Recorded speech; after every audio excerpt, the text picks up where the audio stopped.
pretty big, right?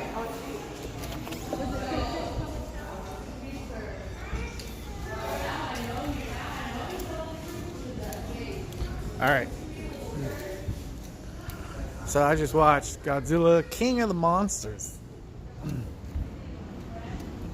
And I want to talk about this film. I want to talk about this film a lot, actually. There's so much about this film that is correct. There's so much about this film that is really good. And there is so much about this film that is really bad. Let's talk about what's good first. And I reserve the right to talk about spoilers. It's just like it's a 7 out of 10 movie, and there's going to be a sequel, Godzilla versus King Kong. They're going to fight each other. That's not a spoiler. You're supposed to know that before you go into the theater. So I'm going to go ahead and give the movie like a 7 out of 10 and say I do recommend that people watch this movie despite it being a little bit long-winded. Okay? Now, let's get into spoilers. I like going straight into spoilers and talking about that shit. So you can cut the video off if you don't want to see spoilers or hear about spoilers. But I'm going to talk about it. Okay. So much about this movie is fucking awesome. The pace, the style, the way that the monsters fight and everything, the theme, the music, the theme that the music takes, the style of music that it takes when they're fighting. You know, Godzilla shows up and it's always like a big chorus, like a choir of people. You know, it's almost like a Skyrim type soundtrack where it's like, you know, whenever Godzilla shows up, it's all, oh shit, here comes the dragonborn bear lizard thingy. And that's kind of the biggest change. You know, Godzilla, it's not changed. It's been this way since the 2014 movie, but it is a big change when you think about it. Like, Godzilla's more of a bear now than a lizard. He used to be like this super active lizard, but now he's like a bear. But whatever. Anyway, he's still a radioactive lizard. We're going to get to that. So much about this movie is right. Special effects, fucking awesome. A lot of people are complaining the movie's a little too dark. Well, they were trying to do a lot with this film. And a lot was going on. There's a lot of debris and all that jazz. So I could see they basically trimmed the budget of the special effects by $100 million by making everything like nighttime, basically. You know, you don't have to render as much, you don't have to paint as much, you don't have to hire as many artists, but anyway. Once you get over the fact that the movie's about as dark as this recording that I'm making right now, it's really good. This was really the first movie since the original Pacific Rim that I've seen. See, I love kaiju films, I love monster movies, I love, you know, anytime there's like giant monsters or giant aliens smashing cities, sign me the fuck up. I want to watch that movie. I don't know why. I just like movies like that. They're fun. They're not real. They're fantasy. They're fun. So this movie isn't fun. It's a fun movie. Oh my God. It's 2 hours and 12 minutes. It goes on too long.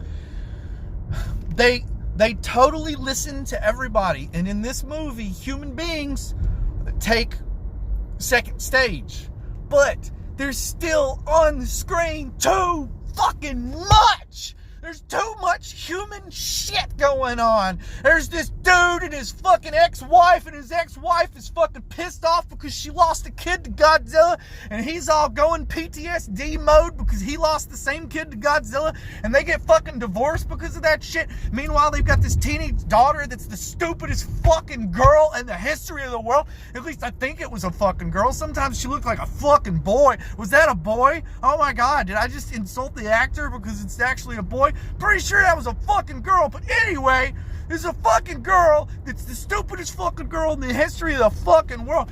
She goes to the goddamn Boston baseball stadium and broadcasts a signal to bring, like, the monsters to her because she's a fucking retard. Anyway, moving on. Every single time human beings are on the screen in this film, which is way too fucking much, way too fucking much. When the monsters are on the screen and they're fighting each other, they're all blah, blah, blah, blah. That's awesome. And it's awesome. The only time that the movie starts to wane and start to suck and starts to slow down and starts to make you like fucking bored out of your fucking mind and you want to fucking kill yourself and you want to leave the movie theater is when the humans are on the screen. When the fucking humans, the useless... Dude, they find Godzilla's fucking home, and it's Atlanta.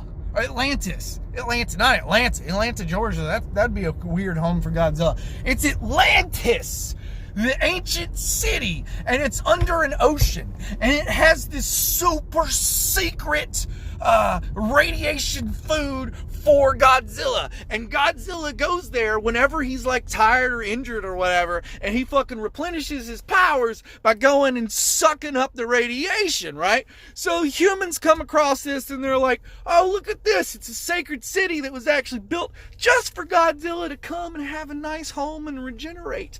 And, you know, we like Godzilla and we want him to be on our side, and we'll get to that next. We want Godzilla to be on our side and fight for us. So, I know, let's blow it the fuck up. Let's just fucking nuke it. What the fuck? Every single time the goddamn humans are on the screen in this fucking movie, they're doing fucking stupid shit.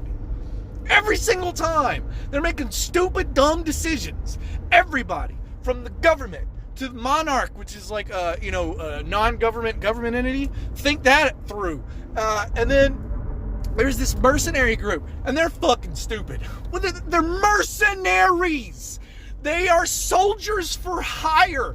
They take money to do soldiering, and they have come to the conclusion that they need to release all of these monsters to blow up the world and to kill everybody and destroy all the cities. And they think this is a good idea. How are they gonna get fucking paid? Anyway, moving on. So, the coolest part about this film is Ghidorah, however you want to pronounce it. Ghidorah is how they pronounce it in the film. The absolute coolest part of this movie is they find out that these titans, these monsters, right, are these ancient species that have always lived here on Earth and all that jazz. And Godzilla is the king of them. He is the alpha male, the alpha predator, and they all basically follow him and do whatever he wants. Ghidorah is an alien that landed from the sky, fell from the sky, and he does not belong on this planet. He's a false prophet, a false god. So Godzilla's, apparently in the past, Godzilla defeated him, and then Ghidorah went into this like hibernation. Well, the mercs fucking let Ghidorah out because they want to like destroy the planet and shit. So then, of course, the movie ultimately culminates with human beings and Godzilla coming together and being like, yeah, we're gonna fight off this alien, right? So think about the premise there. Think about the plot there. That's fucking awesome. So Godzilla's gonna fight a fucking alien from outer space that doesn't even belong on this planet, and so you've got your clear battle lines drawn of good and evil, right? Godzilla is good because he's natural and from the earth. He's like a natural animal that's supposed to be on the earth. And then you've got Ghidorah, which is unnatural because he comes from another planet. He ain't even supposed to be here. So that's an awesome premise, right? And then the humans are gonna, for the first time ever, they're gonna team up with Godzilla and they're gonna try to defeat Ghidorah with him. They're gonna help him, right? That's an awesome premise. So how do you fuck that up? It was really hard, man. They tried really hard to ruin the movie, despite the fact that there was entire sections of the movie where there were just too many humans on the screen, and everything was just slow and boring, and it was human drama, and nobody fucking cared. Man, get the humans anyway.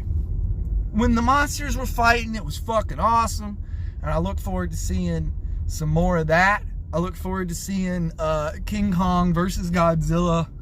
I really do. As long as they keep fighting and they keep them on the screen and they just fucking... God, you just gotta ignore the fucking humans. Just ignore them. I mean, the only thing human beings should do in a Godzilla film is stand there, point at a monster, scream, ah! And then in the background, you see their fucking house destroyed. And then they're like, oh my God, my house got destroyed. Everything's destroyed. Ah! And then that's it. You just move on. I don't need to know the human's name. I don't need to know like where he works. I don't need to know if he's got like kids or siblings or whatever. I don't need to know like the emotions behind the human, what drives him. I don't need to know that shit. I didn't pay $13 fucking for a movie ticket so I could hear some fucking stupid ass human story. I mean, fuck that shit. I spent $13 to go to the movie theater so that I could watch two giant monsters beat the shit out of each other and destroy skyscrapers without me having a 9/11 PTSD fucking flashback. That's what I paid the $13 for. Don't fucking give me a human story. Don't give me humans in a Godzilla film.